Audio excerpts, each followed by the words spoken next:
మీ Chandrasekhar TCS interiors. ఈ 3000 flat, 3000 SFT flat కొంచెం చూడడానికి చాలా వైడ్గా ఉంటుంది. ఇక్కడ ఫ్లాట్ చిన్నదా పెద్ద ఇక్కడ ఇంపార్టెంట్ కాదు. అది 2 బెడ్రూమా 3 బెడ్రూమా 4 బెడ్రూమ్ కాదు.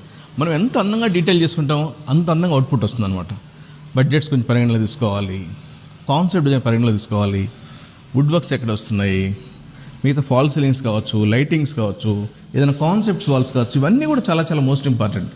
అది మనకు ఉండేటువంటి డీటెయిలింగ్ ఎంత మనకు కాస్ట్ ఎఫెక్టివ్గా చేసుకోవచ్చు అంటే మనం ఎంత ప్రాపర్గా నోట్స్ రాసుకుంటాం 3D డిజైన్ చేసేటప్పుడు కావచ్చు, 2D డ్రాయింగ్స్ కావచ్చు, మీ యొక్క స్పెసిఫికేషన్ తీసుకోవడం కావచ్చు.